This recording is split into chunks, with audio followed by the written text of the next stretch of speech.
We continue our running week here on King 5 News at 4. Today we're talking to an elite runner who lives and trains here in Seattle. We'll talk about the physical and mental demands of running at an elite level and also her journey battling cancer. Joining me today is two-time Olympian runner from Portugal, Marta Pen Freitas. Marta, thanks so much for being here. Bem-vinda. Obrigada. Thank you for having me here. I was a pleasant surprise knowing that you also speak Portuguese. Yes, but we are going to do the interview in English. Perfect. You have obviously had major success in your running career. Tell us what it's like to be training here in Seattle, especially with the weather.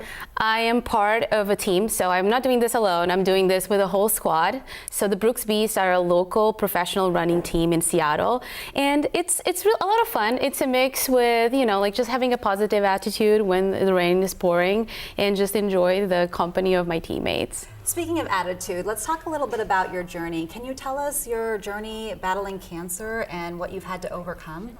So I'm currently going through cancer treatments, and at the same time trying to be at the best level and qualifying for World Championships this summer. Like I said, it takes a village, and I'm very supported by Fred Hutch in Seattle and Brooks. And I believe you can do both. You can do hard things if you have a good team around you, and I'm very fortunate for that. How do you keep a positive attitude?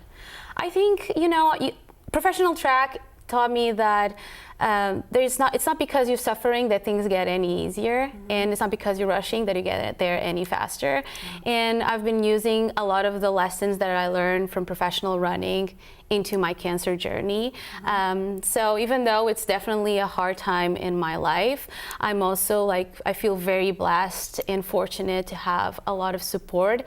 And professional track and field already taught me a bunch of lessons that I've been able to use in my cancer treatments. I'm sure it's taught you a lot of resiliency. I like what you said, you can do hard things.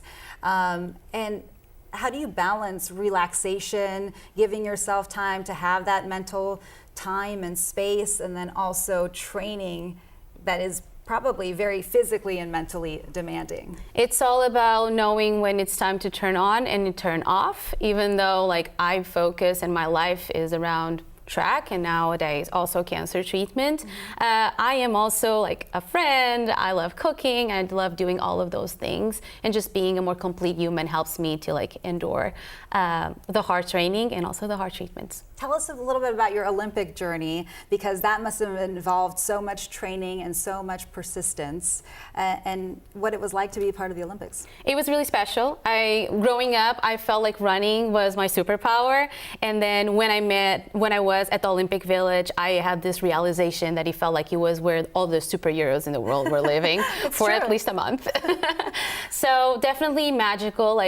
Professional running, it's really hard. It's really hard to push your body and your mind to extreme. It does take a team, a village, to be able to have those brief moments, because I trained 15 years of my life for 2 times stepping into Olympic track for about 4 minutes. Isn't that crazy? Yeah. Your whole life is there for the whole world to see. That short amount of time. A short amount of time. And it's about being present in the moment to be able to enjoy it and push your limits and see how fast you can go.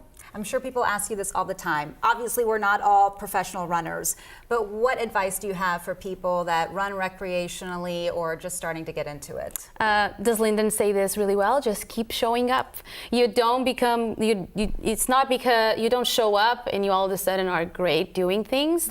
You just keep showing up every day, and every day you get a little bit better. So running is a great way to get to know yourself, to be in tune with yourself. So it's just easy, simple, just one foot in front of the other, and you're already doing it and getting better. I love that. Thank you for the advice. Thank you for the inspiration. We are wishing you well in your cancer journey. Thank you. And we hope to have an update from you. Thank you so much for being here. Thank you. Thank you for having me.